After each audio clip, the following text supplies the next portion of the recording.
session. I've got a couple of things I want to share with you guys.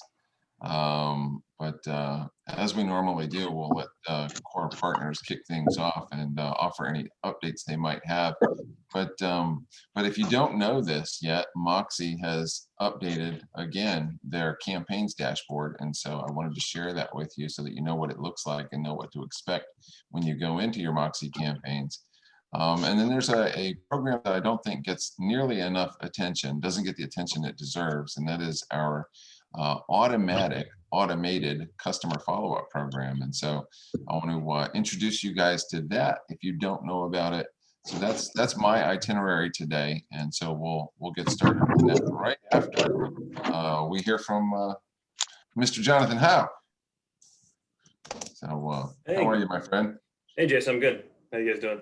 Excellent. Good. So yeah, better than Kempsville, I think, with the water situation. I was just thinking, I was like, I'm sure Don can comment on maybe what the insurance claim is going to look like for that one. It's tough, but yeah, I guess no one got hurt, or hopefully not a lot of loss there. I'm guessing it's going to cost a lot of money to replace all that stuff. So I would imagine. Yeah, it's rough. Okay, well, just real quick, I don't have a lot to cover from since last week. Steady as she goes. It's typical spring market so far. We are everyone is very busy. It's tougher for people obviously to ratify offers than it's probably ever been. So we're seeing buyers, right on, I don't know, maybe 3, 4, 5, or maybe more homes before they get a ratified contract. But we are still seeing a lot of ratified contracts coming in. So it's a good sign. And we are, obviously doing our best to accommodate. Just make sure that you, again, give us enough time to get the closing, just with appraisals being backed up, that'll being backed up. The whole process can just get, a little tight if we have less than 30 days. Ideally, 40 days would be awesome. But obviously, there's situations where we have to move quick, and we will, right? But just putting that out there, that usually, and again, that's from date of ratification, not the date of the initial contract date. One quick thing I just wanted to discuss. We have been running into some issues with condo approvals lately. So I want to kind of discuss condominiums real quick on the call. That'll be what I talk about today. When it comes to condominiums, after the housing bubble burst, each agency really tightened up their guidelines on condominiums. And specifically, they want to make sure that the condo project itself was well managed and suitable for the buyer. Because what happened was we had a lot of people who were converting old warehouses to condos, building up condominiums left and right. And the builder would go bankrupt in the middle of the project, and it left some of the owners that bought the units out of luck. Or you have projects that were mismanaged, had no funds, and it impacted the ability for the sellers or the current owners to sell the units, or impacted them negatively as far as not planning accordingly for capital improvements, stuff like that. So they kind of stepped in and said, look, we're going to put these minimum guidelines on the projects to make sure that they are well managed and that they'll be suitable for the buyers going forward. And it was probably an overcorrection, honestly. But so you have conventional FHA and VA. Theoretically, you can use USDA to buy a condominium, but it's rare because it's going to be out in the country. But those are your 3 agencies you're going to be looking for condos, and they each have different condo rules. So whenever you have a listing, if you have a buyer looking at condominiums, you need to make sure that the condominium meets the, agency requirements for whatever type of your buyer is getting. And there can be some confusion. I know on our listing on MLS sheets, it'll say agency approved all. Honestly, a lot of times the listing agent doesn't just puts that on there, or doesn't know, or it says that it's not FHA approved, but that doesn't mean we can't get FHA approval. Maybe it's just maybe it's currently expired. For VA, it says accepted without conditions, but it's subject to HUD guidelines. Well, that used to be okay, but a couple of years ago they changed that, and now we have to get a full condo review for the VA. So all that to say is, whenever you're looking at condominiums, you just want to kind of be sure that the project is approved. So what I'll do is I'll send Jason a little handout I have where you can go in and check the project eligibility.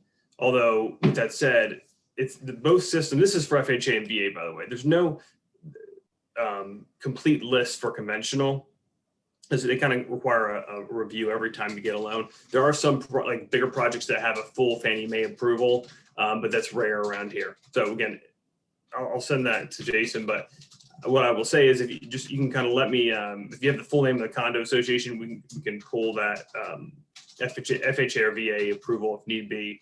But one thing you can always do if it's a conventional loan is look in the project and kind of see if it in the recent MLS listings, if the financing for those projects has been conventional, right? If you have recent sales within that project, that's a good indication that if someone else got a conventional loan within the project recently, then you should be okay going conventional, because there's no like list out there that you can look. Now, some projects that are smaller, you may not know because you may not have had a sale lately, so it can be tough. But all that to say is, condos just got to be a little careful on that, because we've run into situations where we thought it was approved, but it wasn't, or it was it expired. And we can work. We have a dedicated condo team who can really get the approvals needed if the project meets guidelines. But it's better just to address those things up front. But we can't order an FHA appraisal until the project is approved. So things like that are going to be important that could impact the closing time frame. So I kind of touch base on that. But other than that, appraisals we have a small issue on appraisals coming in short sometimes. So we'll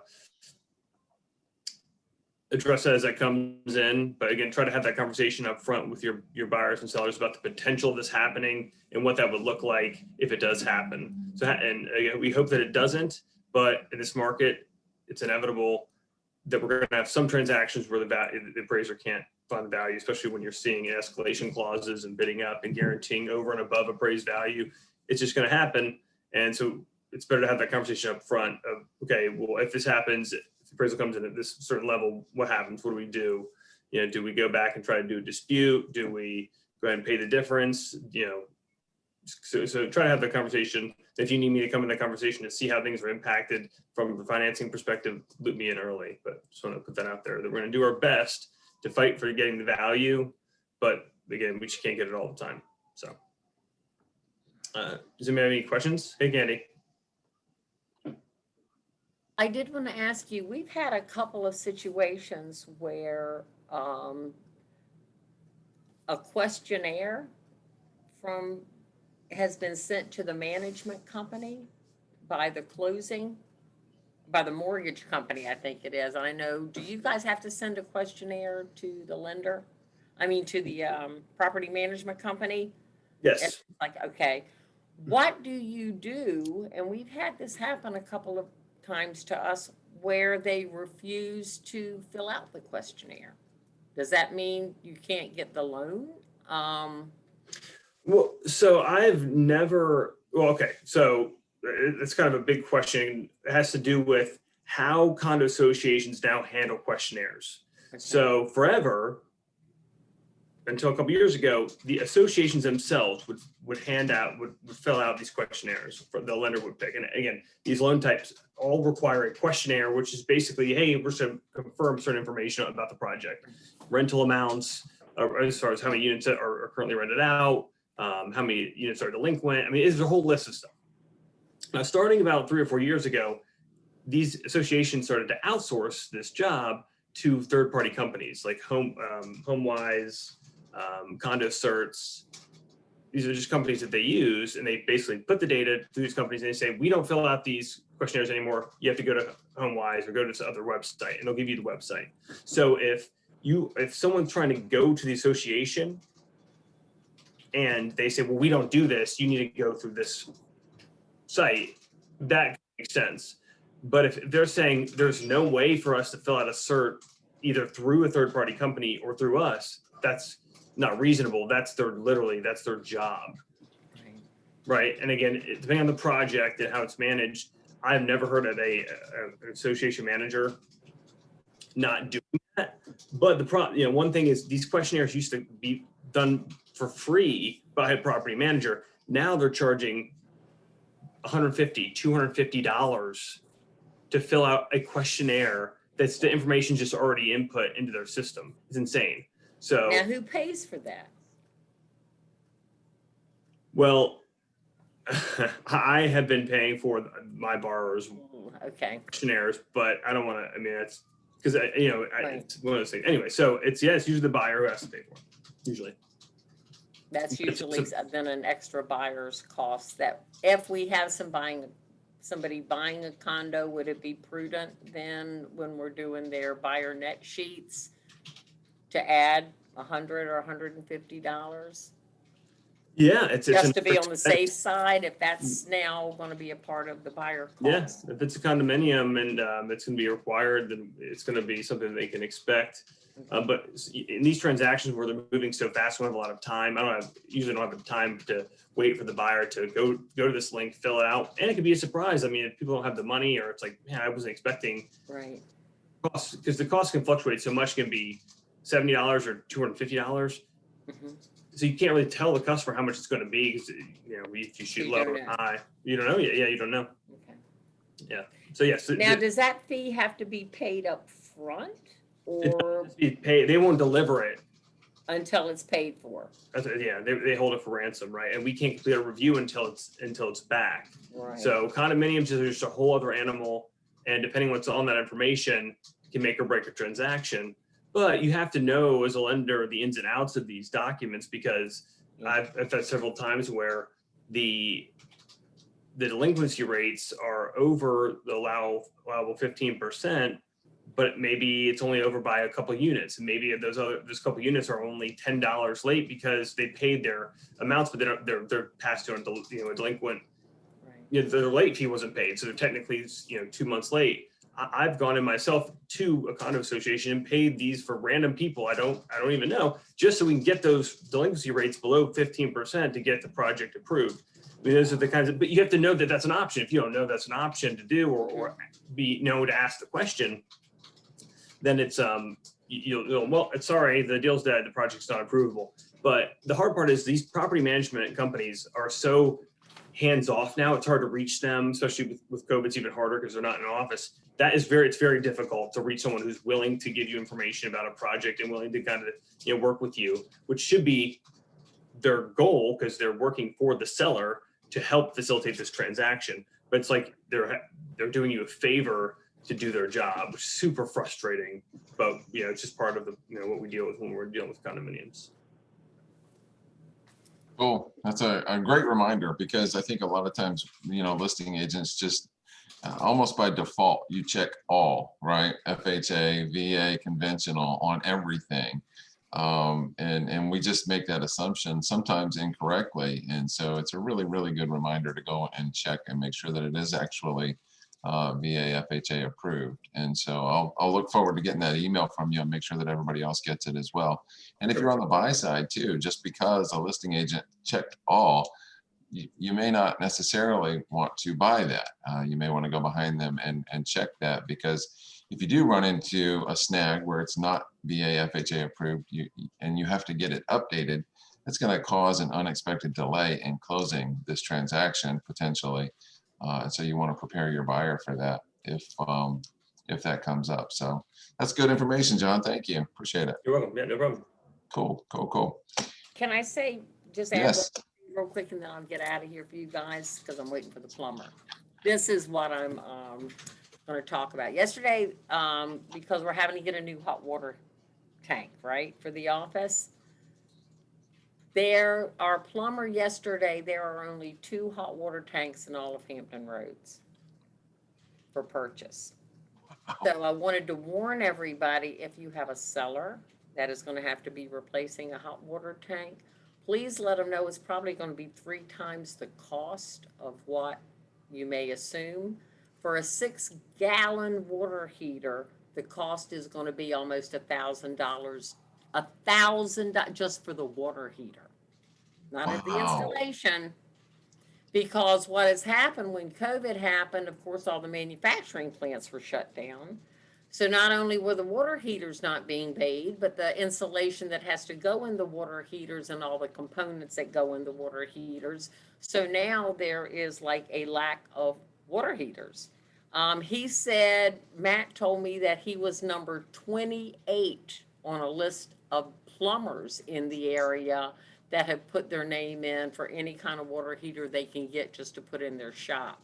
Lowe's doesn't have them, Home Depot doesn't have them right now. So be aware that the cost and the time involved for even being able to locate one to purchase may be a bit of a struggle for you guys. And that's my update on water heaters for Our today. contractor told us it was about 6 months out for a tankless water heater, because we're doing some stuff at our house.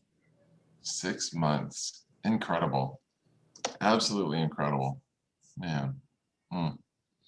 Lumber Crazy too. times, y'all. I mean, that's going to be comparable to our gas prices here, I think, in another couple of days. Oh, Well, I was listening to the news this morning. They said we've got plenty of gas. There's no Yeah. problem with a shortage of gas in our country. It's just a matter of getting the gas to the different locales because of the pipeline being shut down. That's right. That's right. So, But there That's is a crazy, tanker too. being pulled in the port today, full of gas. So the tank trucks hopefully will be there so they can start delivering them around to the different locations. Craziness. maybe we just have to go to the port and pick it up ourselves. So, so uh,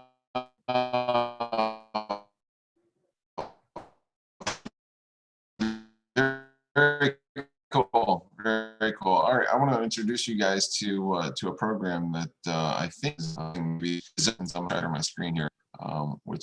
First of all, 20 regional winners, because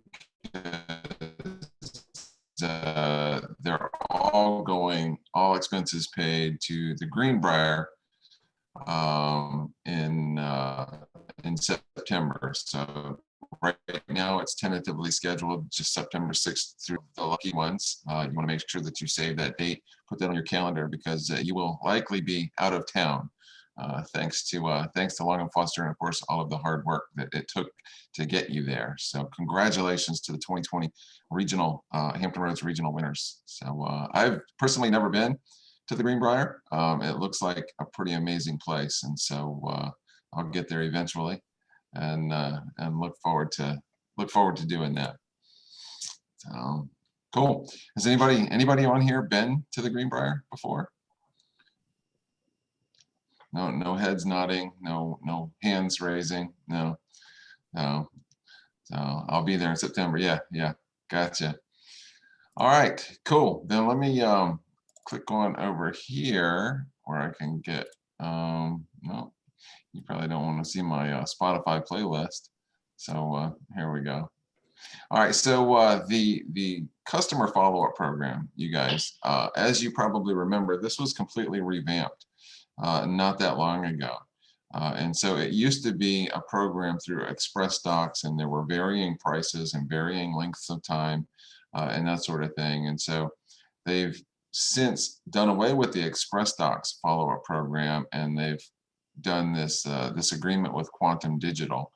And so they have a really short introduction here that I would like to share with you guys, just to introduce you to the new customer follow-up program, because for me, I think it's a no-brainer. I think it's something that we should automatically do. I think it's something that should be a default checkbox on our case sheet for every buyer and seller transaction. Certainly if they're staying local, if they're staying in Virginia, then it's a no-brainer. Some people might say, well, if they're moving out of state, do I really need to keep in touch with them? Well, you do if they have friends and family in the area. I think it's worth it. And so this is, to me, a no-brainer way to keep in touch with our clients. And so it's just a short 2-minute video. I want to share it with you guys so that you have a better understanding of how the customer follow-up program works and how you can find it on the case sheet. Placing a client follow-up order with Long & Foster is fast, easy, and can be done in just a few steps. Step 1. When you complete a transaction, the information is entered into case sheets online. Click the checkbox to sign your buyer or seller up for Long & Foster's client follow-up program. Step 2. Look for an email from Quantum Digital. The recipient information will already be filled in. Check to make sure it's correct, then click Let's Go. Step 3. Choose the set of designs you wish to start with. Once you've decided, click Select to move forward. Step 4. Choose your mailing frequency. Once per month for a year, every other month for 2 years, or quarterly for 3 years. Here, you can customize your cards if you'd like. You can upload your own design, swap out the design with one from a different set of cards, or edit the card. For this example, we'll click Swap Out Design. Scroll down to select the replacement card design and click Select this card. You can also edit the back of the card if you wish by clicking Edit Card. Once you've made your changes, you can spell check, preview, or save. We strongly recommend previewing your card before continuing with your order. Click Next Step to continue. Step 5. Give your order a unique name, then double-check the recipient details and your method of payment. Once you're ready, select Complete Order and you're done. If you need help or want to learn more, call 800-637-7373. So that's it. Pretty simple, right? It's $20, so it's $19.99. And for $19.99, you can be assured that your past client will receive something from you for 1, 2, or 3 years.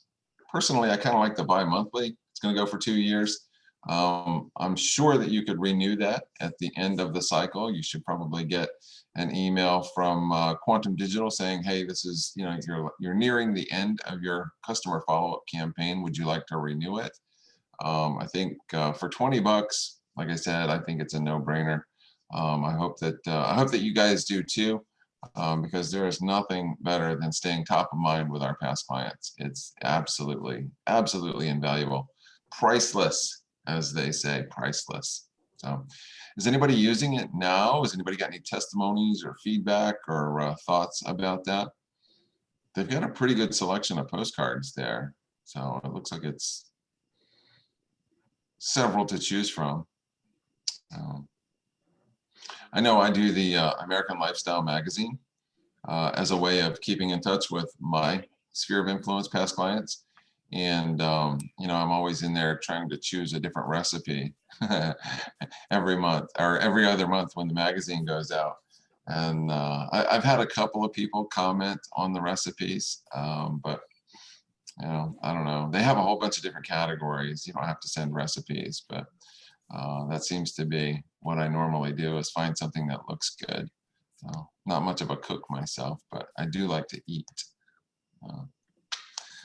All right. So that being said, I also want to introduce you to the new updated Moxie campaigns dashboard. And so my thought was, I'll share this video with you, and then I'll click over and give you a live demonstration of what it looks like in a real Moxie Engage campaigns dashboard, because they completely revamped this as well just last week.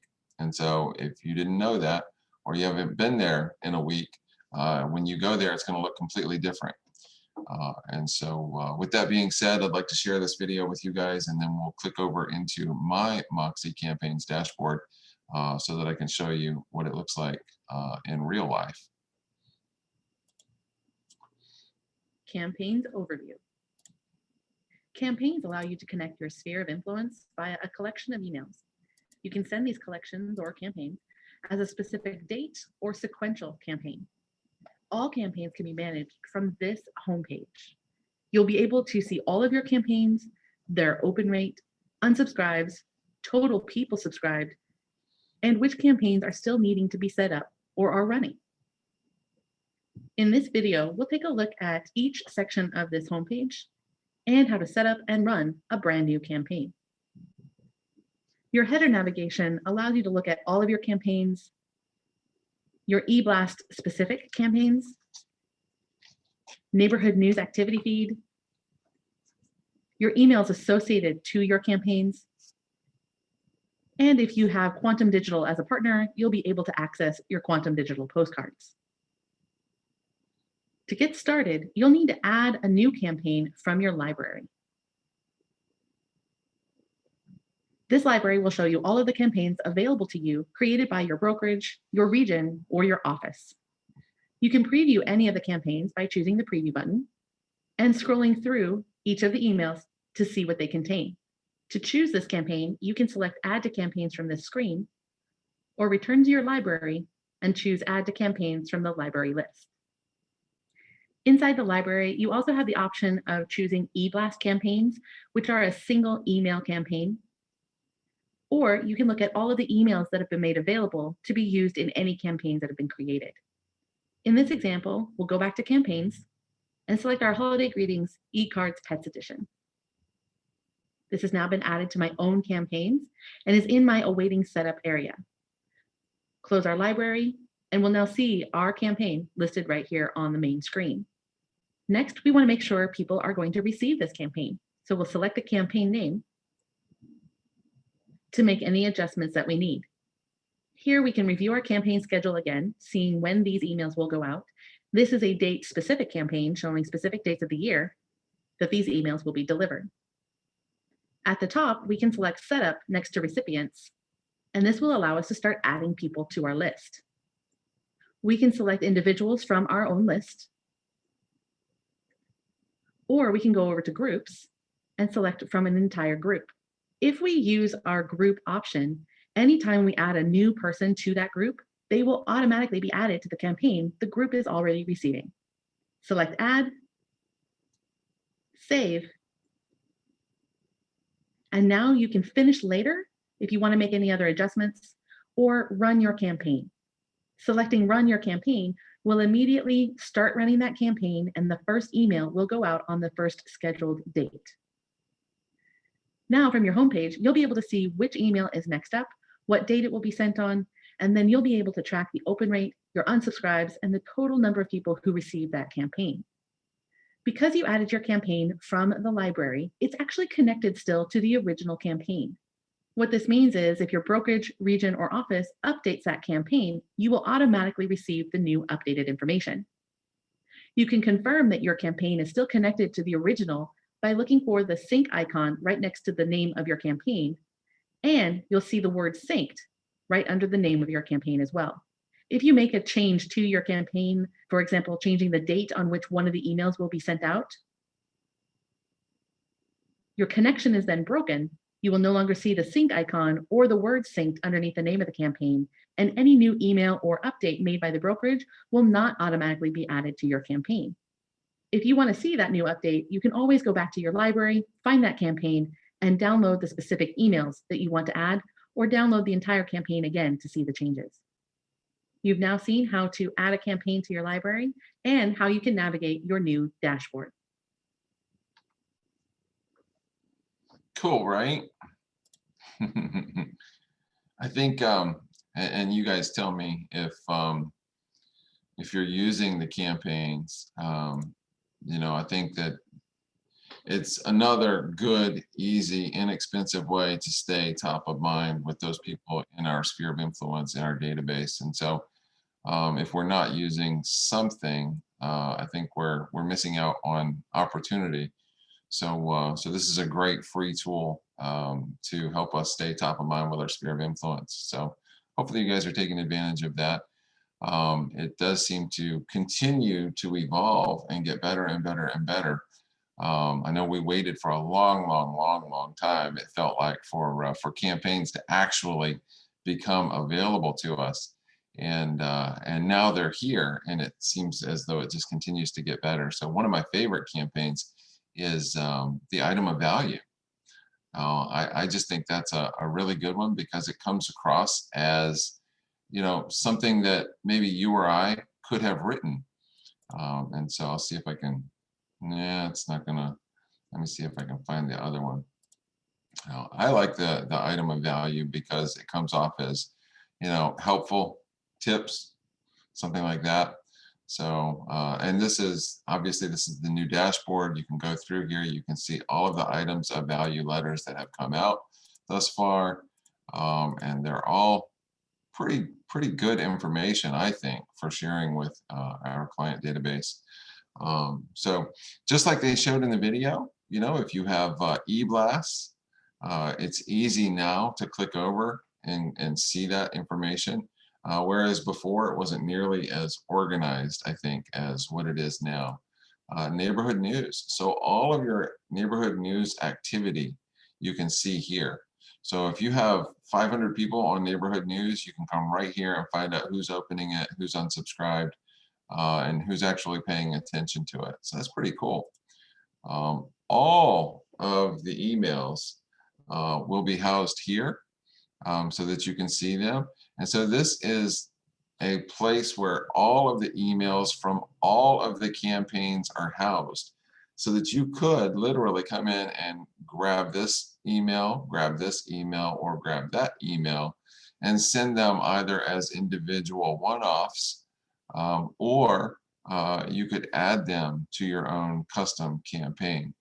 So just remember, when you do a custom campaign, or if you edit one of the existing campaigns, then you will unsync from the corporate campaign updates. And so that's something that you want to remember, because if you unsync, then any updated content or information, it won't happen automatically. So you can see here in this example, this one says synced and synced, okay? And so that's really, depending on what you want to use it for. So I would say, try to keep them synced as best you can. But if you have a reason for creating something completely different and unique and separate, then by all means, feel free to do that. So I love how you're able to navigate through the different campaigns now in a way that we could not do just a week ago. So that's pretty cool to me.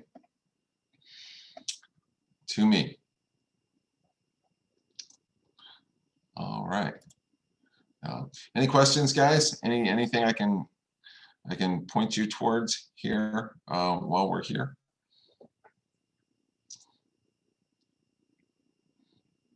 You are the talkativest bunch, I tell you. Golly.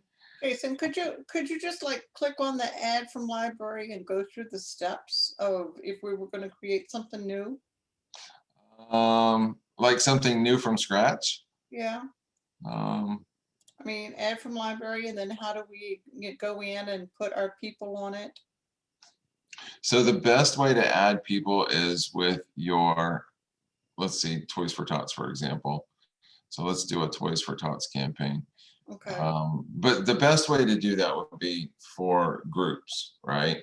Okay. If you can get your people into a group, then that's probably the easiest way to add them. But you could add them other ways as well. And so here we have our Toys for Tots campaign. We're going to open it up. Maybe.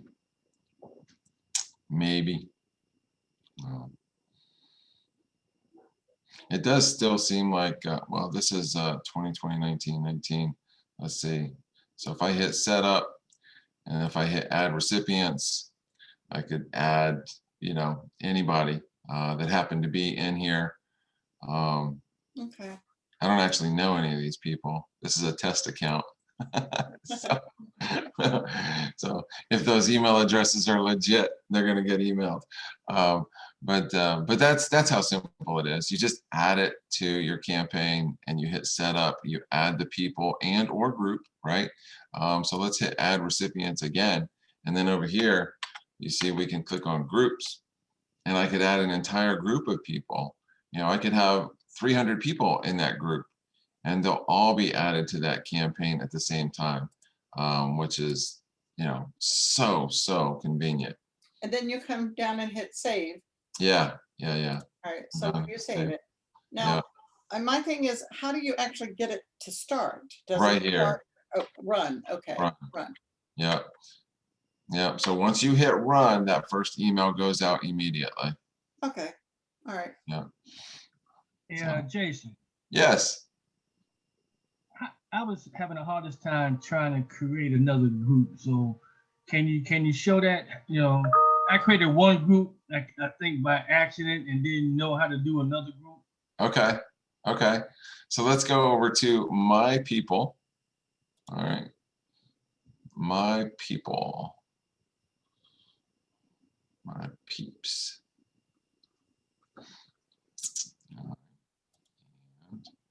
Let's see, we can edit, we can click here to edit group. We can create a new group right here. Okay. And I'm gonna say, My peeps. yeah. There you go, my peeps, like that. And then we'll hit create. And then we can go to any person. Let's see, for example, let me save that. And then I want to go down and I want to add this person and this person and this person. And I'm going to add them to a group right here. So I hit that little drop down. And then I would just go over here and I would add them to my group. I just named it My Peeps. Okay. Okay. And then when I activate that campaign, I click on the groups for adding people and select My Peeps group. And now all of them will go on to that campaign that I just selected. And what's cool about this filter too is, I mean, you can search up here for just about anything usually. Yeah, so My Peeps. So if I just wanted to pull up My Peeps, obviously, I just now created that group and I have those 3 people right here in front of me. And so this filter is pretty useful, whether you're searching for an individual or a group or any other way that you might search or filter the results. It's pretty handy. I like it. Those are real people. Danielle Ventura is the one that sent out the Yes. thing. Yeah. This is the test account that Greg Scott uses Oh, and Sam Jackson uses a lot. Cool. Yeah. So cool. I appreciate the question, James. Thank you very much. That's what we do at the Kinsville office. We ask questions. Hey, so Barbara has a question. It says, what does the campaign entail? Say it, Barbara. Say it. Okay, I'm Yeah. sorry, but I guess I got confused. I was trying to send Sharon a secret message, but I guess you can't keep a secret. Hey, Barbara.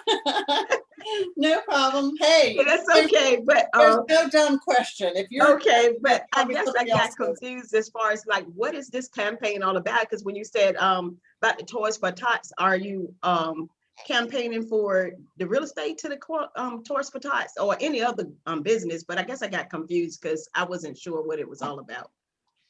So specifically, Long and Foster does a lot, in terms of collecting for the community and different groups and organizations. It could be Coats for Kids, it could be Head Start, it could be Toys for Tots, it could be Salvation Army. And so that just happened to be a campaign that we could, as agents, send out to the community of our sphere, people that we know and asking for their support, asking for them to make things available that we as agents they could drop off, or maybe we could go out and visit them and pick things up in order to participate in our Toys for Tots campaign. That's what that was. Okay, thank you. Yeah. Thank you, Sharon. Yeah, so that really is just a marketing tool. That particular Toys for Tots, that's a marketing tool that, around Christmas time, you can use that to stay in touch with people that you haven't been in touch with. and maybe touch their heart and do a good deed in the meantime. That's right. Mhm. Thank you. That's right. Yep. Cool deal. Any other questions, guys? Gals? Nope. All right. Well, we'll sign off. Thank you guys very much for being here. Make sure that you tell everybody that wasn't here how awesome today's meeting was, and they totally missed out. So. Yeah, the lazy slugs, but they'll watch the video maybe. Very good. Very good. They All all right, watch guys. the Jason, video. for your Wednesdays, we sure love them. No, absolutely. My pleasure. Yeah. Bye-bye, guys. Thank you.